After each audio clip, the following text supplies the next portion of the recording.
en otro caso, que sí nos vamos a tener un poco más en detalle, y que es un caso que lo vamos a comparar también con lo que podría pasar en Argentina y con la legislación argentina, que es el caso 3. El caso 3 es el análisis de una nota periodística que habla de múltiples silicosis con 2 fallecidos, ¿sí? Y se trata de una condena por homicidio y lesiones, condena por homicidio y lesiones, repito 3 veces, voy a repetir, condena por homicidio y lesiones a un técnico de prevención y a un médico del trabajo por un caso de múltiple silicosis con 2 fallecidos. ¿Por qué? Porque ambos incumplieron flagrantemente sus obligaciones, pero no toda la culpa fue de ellos. Ustedes pueden buscar acá una nota, es del 2000, de fin del 2019, hacen clic acá, buscan la nota completa, y ahí están también las sentencias de Huelva y de Bilbao, pero bueno, voy armando un poquito con más datos. El juzgado en lo penal número 2 de Huelva dictó sentencia condenatoria por delito contra los derechos. Esto es un resumen, o sea, usted tiene la nota completa, ahí se las mostré recién, hacen clic y van, y acá hacen clic y tienen la sentencia de Huelva, hacen clic acá, tienen la sentencia de Bilbao. ¿Está? Como para analizarlo. Repito, esto es un caso de España, pero podemos analizarlo y hacer el paralelismo con lo que pasa acá. A ver. El juzgado de lo penal dictó sentencia condenatoria por delito contra los derechos de los trabajadores, homicidio imprudente y lesiones imprudentes contra los 2 máximos directivos de la empresa Marmolería Onubense, contra el técnico de prevención y contra el médico del servicio de prevención ajeno. Esto sería como un servicio de medicina externo, ¿no es cierto? Condenándolos a 1 año y 3 meses de prisión y a otras penas accesorias. O sea que la cosa no es moco de pavo, por decirlo de alguna manera, y podría ocurrir acá también, ¿sí? ¿Qué pasaba con esto? O sea, acá tengo datos de sílice cristalina, pero avanzo con el hecho. Hechos probados. La empresa constituida en 1987, o sea que no es una empresa tan antigua, digamos, una empresa de 30 años, se dedicó al tratamiento de piedra natural. O sea, ¿qué quiere decir esto? Que trabajaba mármol, trabajaba arenisca, trabajaba granito, como podría ser cualquier marmolera que vemos acá en la zona. Yo tengo que hacer una mesada para el baño, para la cocina, para el lavadero, voy a la marmolería y le digo, bueno, quiero esto acá y quiero que pongas una bacha. Ahí uno va y la contrata. O sea que estamos hablando del personal que trabaja en este tipo de establecimiento, no una marmolería, ni más ni menos. ¿eh? En fecha no determinada, pero anterior a 2004, se me fue, ¿me ven ahí? En fecha no determinada, pero anterior a 2004, incorporó los conglomerados de cuarzo. En concreto, uno que se denomina Silestone, o sea, es una marca particular, que son los conglomerados de cuarzo. ¿Qué son estos? Esto es lo que uno llamaría, le llamamos el mármol artificial. ¿eh? ¿Qué hace? Junta pedacitos de mármol con unas resinas y hace una especie de mármol artificial. Esto se ve mucho, se ve hasta en pisos también, en pisos que se juntan a veces pedazos de mármol, ¿está bien? Lo he visto acá en un montón de... Y si no, para ese tipo de mesas, ¿está?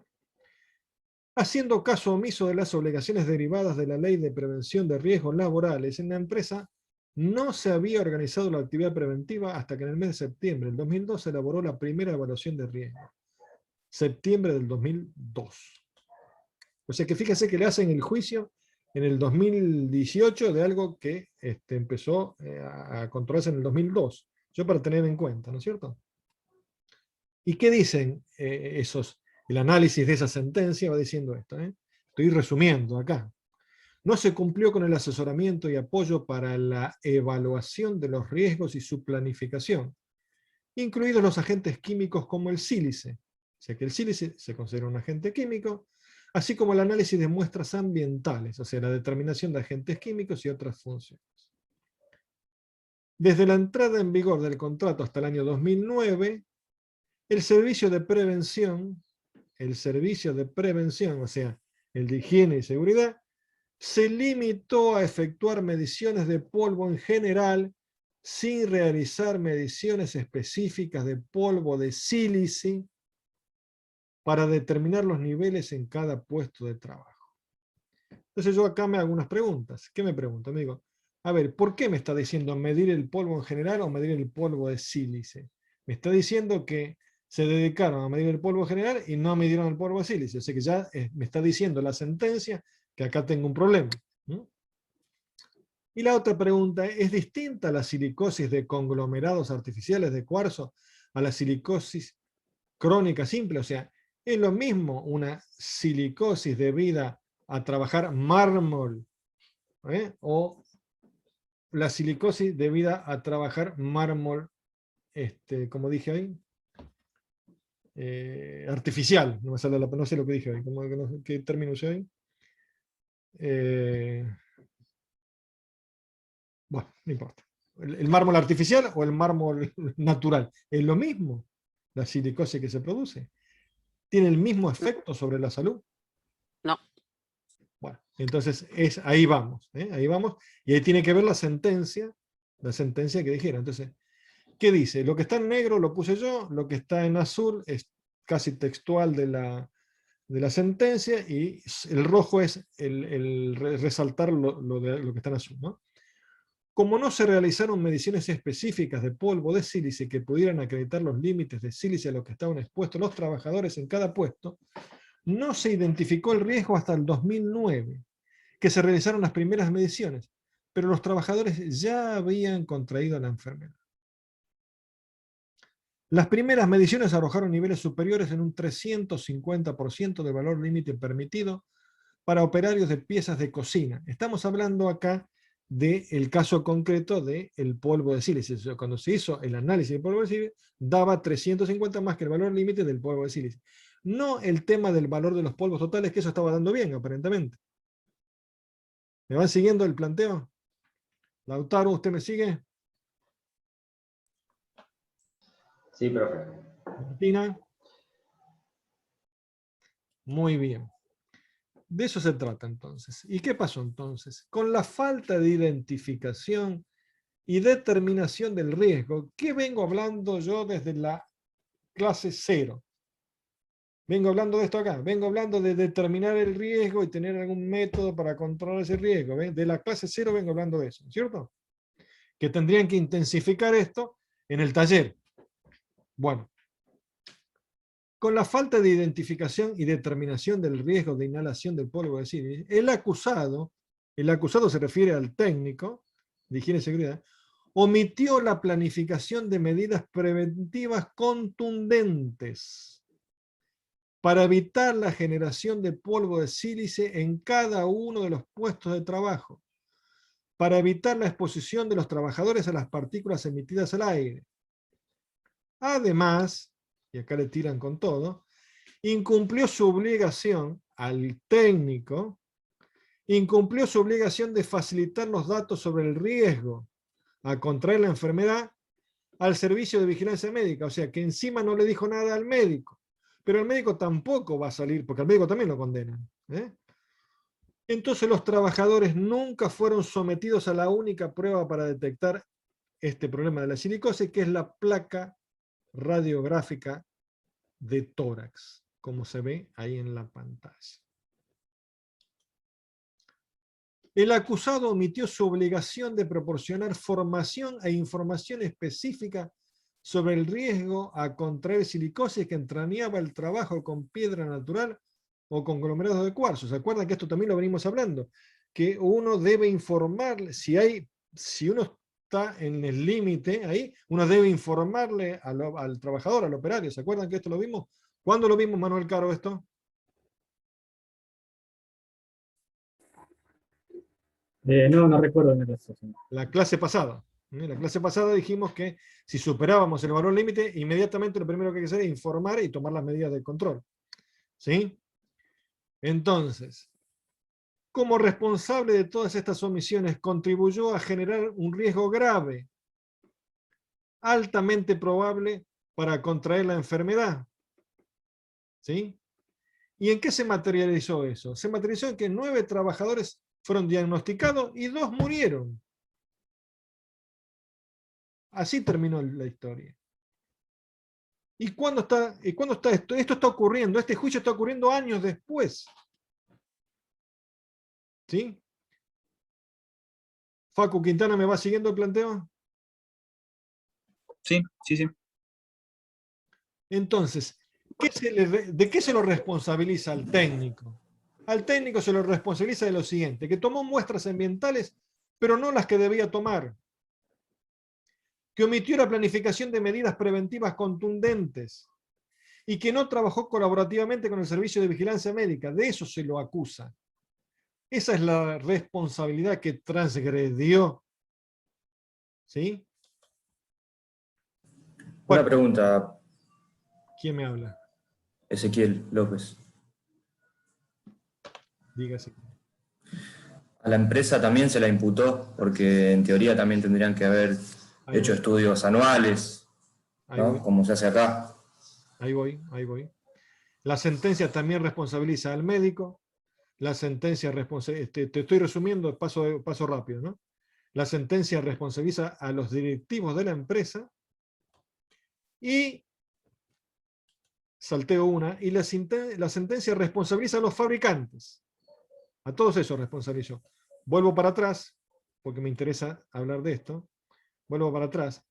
Y acá dice que al no implantarse las medidas necesarias, o sea, ¿cuáles son esas medidas necesarias? Y algunas medidas colectivas, y a su vez, sin la instalación de sistemas de extracción de polvo por aspiración localizada. O sea, por eso puse este caso acá, porque justamente uno de los problemas o de las falencias es que no se instaló un sistema de extracción de polvo por aspiración localizada, al margen de que había que darle las máscaras, y que había que limpiar la ropa, y que en lo posible había que trabajar con métodos húmedos y por aspiración, y bla, bla, bla.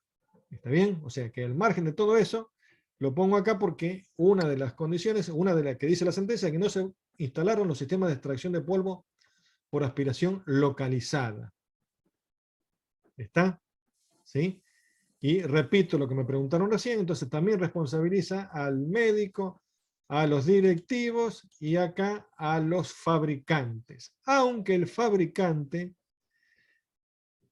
a partir de 2004 le pone unas etiquetas que dice, ojo, ojo el parche, y esto puede producir este polvo de tal tamaño. En el 2004. ¿Está bien? Entonces, ahí está la marca. Entonces, ¿qué estamos diciendo con esto? Yo estoy diciendo que hay que prohibir el uso de silestones. Yo no dije eso.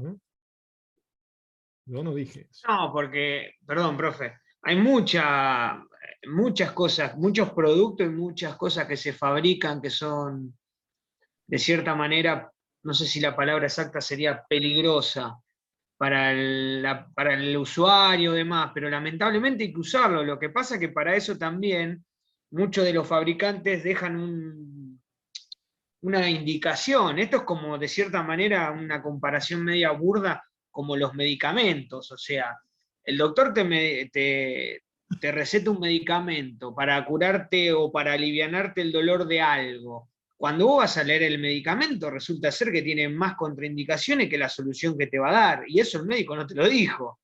Entonces, es como que, ¿me entiende? Lo que uno tiene que hacer es tomar el recaudo necesario. En este caso sería leer las medidas de seguridad antes de su uso, como suelen poner, y en el caso del médico, bueno, tomar la cantidad que te recetó el médico, que debería saber bien para Acá, que no te digamos, haga daño.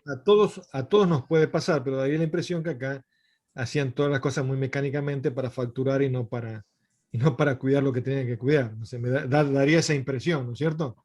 Que la cosa era muy, muy mecánica, ¿sí? Esa es la impresión que da. Repito, problemas podemos tener todos, ¿está bien? Pero bueno, da la impresión que acá se saltaron un montón de vallas, ¿sí? Sigo leyendo para ver dónde termina. Entonces, bueno, acá estábamos con que responsabiliza también al fabricante, pero en las mismas sentencias y en las notas periodísticas que tomaron estos datos, hacen una crítica que a mí me interesa analizarla, porque la crítica es hacia nosotros, los que formamos y ustedes, los que se están formando. Hace una crítica bastante fuerte sobre eso. Entonces, Esa crítica que se hacen, notas periodísticas o se pueden interpretar de las mismas sentencias, dice, cabe preguntarse sobre la calidad de formación de los técnicos y de la idoneidad del sistema formativo vigente en España. Lo habla para España, pero tráelo acá es lo mismo. ¿Está? Que permite que de cualquier disciplina se acceda a una especialidad preventiva. ¿Esto está mal o está bien?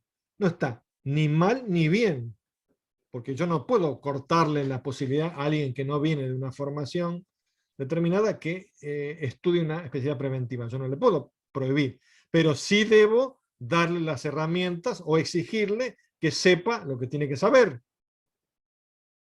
¿Me están siguiendo a dónde apunto? Sigo leyendo, Sí. ¿no? Esto no es mío, esto no es mío, pero yo podría afirmarlo. Entonces, esa posibilidad que cualquiera en España se refiere, pero acá lo mismo, que de cualquier disciplina acceda a una especialidad preventiva, eso hace que se gradúen en higiene y seguridad personas que tal vez no entienden la diferencia entre un voltio y un amperio.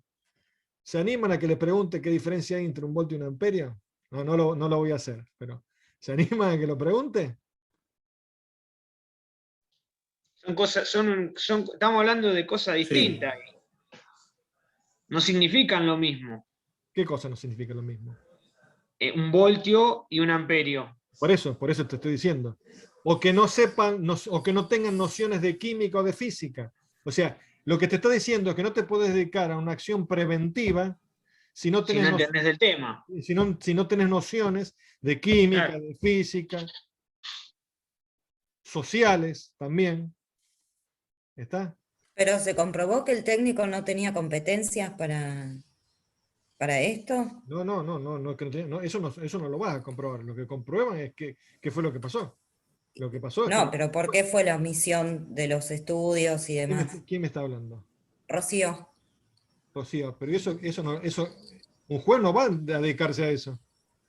No, Ya- pero él no se defendió o no expuso por qué no lo hizo o... No sé. Eso no sé. Pero las falencias están a la vista, de la empresa, del técnico, del médico, de todos. ¿Quién me habló ahora? Igual, Ezequiel.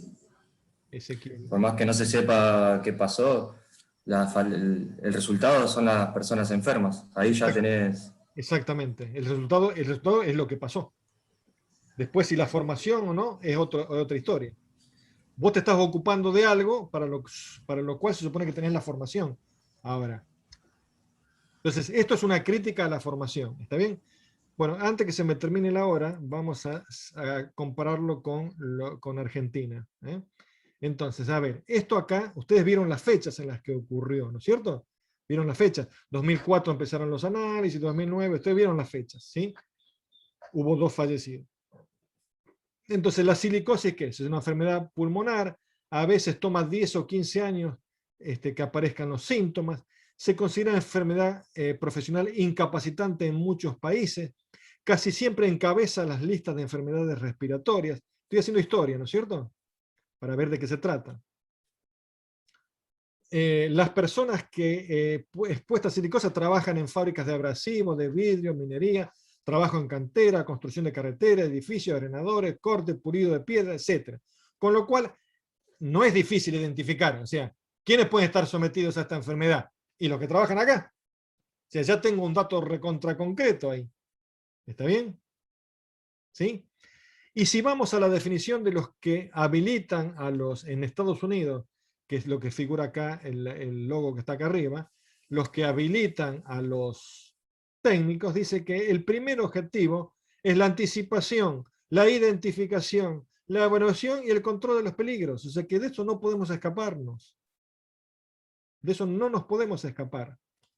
Y de hecho, bueno, avanzo un poquito más acá.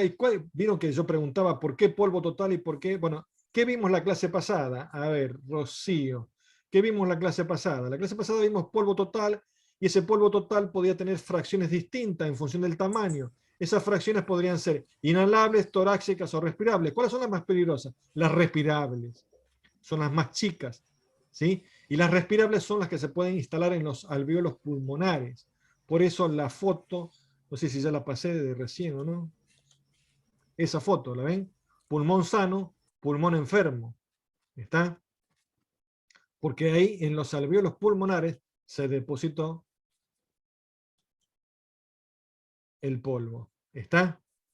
Entonces, esa es la diferencia entre polvo total y polvo respirable. O sea, ¿de qué nos sirve determinar el polvo total si no tenemos controlado el polvo respirable? A eso voy. ¿Está? Tenemos que tener en cuenta cuál es el polvo respirable, si es que tenemos peligro de eso, si es que tenemos peligro de polvo respirable. Entonces, ¿qué habría que hacer? Bueno, estas cosas de acá, reducir la exposición puede ser un desafío complejo, pero pueden imponerse medidas preventivas como los sistemas de corte con chorro de agua. De hecho, uno va a la marmolería y ve corte con chorro de agua. Yo voy a una marmolería común de acá y lo veo eso. Veo que están cortando con chorro de agua. O sea, no es una cosa extraña, altamente costosa. ¿Sí? Bueno, pero quiero llegar a la... Bueno, y si uno busca bibliografía, uno encuentra bibliografía sobre el tema. A esto voy. A que ese también es nuestro trabajo. Nuestro trabajo también consiste en informarnos. ¿Sí? Y ahora quiero llegar a lo de Argentina. Acá estoy con lo de Argentina. Entonces, la legislación argentina. En la legislación argentina, en lo que vimos la clase pasada, hablaba de partículas no determinadas por otra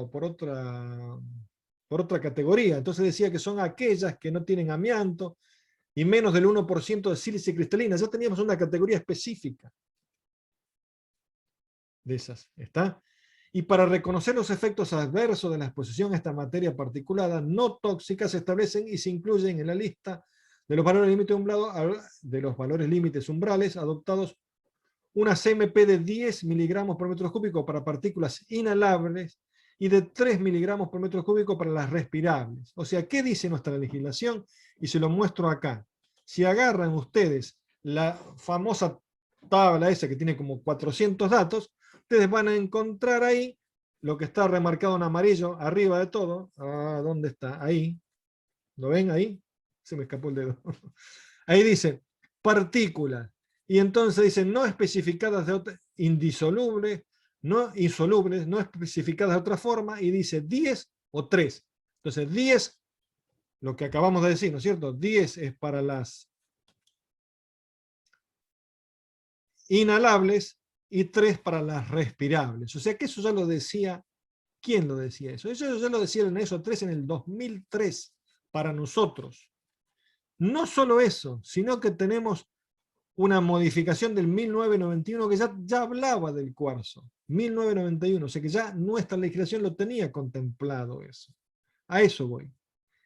¿Sí? Y después, ¿qué dice nuestra legislación? Que para la cristobalita y para el cuarzo, ¿sí? El valor límite a partir del 2003 es 0,05. Y si lo voy a ver acá, está en la tabla esa. Acá lo ven. Dice sílice cristalina, cristobalita y abajo dice cuarzo. Los últimos dos renglones en amarillo. O sea que esto está puesto en el anexo 3 desde el 2003. Puesto desde el 2003. O sea que si hubiéramos estado, si esa marmolería hubiera sido una marmolería de Argentina, nosotros la ley ya lo decía. A eso voy. Fíjense acá cómo fue la historia. Nosotros le estamos copiando los TLB a la Asociación de Higienistas y los llamamos CMP. Eso ya lo dijimos, lo venimos diciendo en la clase pasada, ¿no es cierto? La Asociación de Higienistas, ¿qué dijo? Dijo que en 1986 el cuarzo era 0,1 miligramos por metro cúbico, el valor límite, aunque la cristobalita era 0,05. No lo puse ahí porque si no me ocupaba mucho lugar. ¿Está bien? Después en el 2000 llevó el cuarzo a 0,05 y en el 2006 lleva el cuarzo a 0,025. ¿Qué hace Argentina? En el 2003 le copia a la Asociación de Higienistas lo que ya había dicho en el 2000. ¿Y qué pone? 0,05 para el cuarzo y también para la cristobalita. Entonces, hoy por hoy, ¿en qué estamos? Con esto. Con esto. Pero no estamos mal, no sé si entiendo lo que quiero decir. No estamos, o sea que ya del 2003 tenemos datos para esto. A eso voy. Que si bien yo tomé un ejemplo lamentable que sucedió en España, y que no quiero cargar las tintas con los responsables, pero quiero que quede claro que nos tenemos que informar y tenemos que comparar los valores, tenemos que saber qué es lo que tenemos que hacer. ¿Qué tendríamos que hacer nosotros acá? Lo mismo que decían ahí. tomar, si quieren ustedes, los polvos totales, pero tomar los que tienen que ver con sílice, los polvos de sílice, que son los respirables, y avisarle al médico, che, está trabajando en una marmolería. En la marmolería está trabajando con conglomerados de sílice, o sea, con el famoso mármol artificial. Así que, por favor, hacerle el control que corresponda. ¿Qué control va a ser? El de placa radiográfica. Pero no queremos que llegue a eso. No queremos llegar a eso. Queremos anticiparnos. Y si queremos anticiparnos, no tenemos que esperar que una radiografía nos salga negra. Y repito, no tiene que ver con costo, tiene que ver con costo, pero no es que el costo es el determinante acá. Porque en cualquier marmolería yo veo que cortan con agua. O con métodos húmedos. ¿Está? Bueno, de eso se trata. Eso quiero que quede claro. Que tenemos que investigar, tenemos que estudiar y tenemos que trabajar. ¿Está? Bueno, acá dice también que hay normas, IRAN y métodos de la NIOSH, que describen procedimientos específicos para toma de muestras, etcétera, etcétera. ¿Sí? Entonces la pregunta que nos tenemos que hacer es, ¿a qué conclusiones personales puede llegar de analizar este caso? Relaciónenlas con la formación profesional. A ver, asumiendo lo que nos toca asumir. ¿Alguien se anima a decir algo de esto?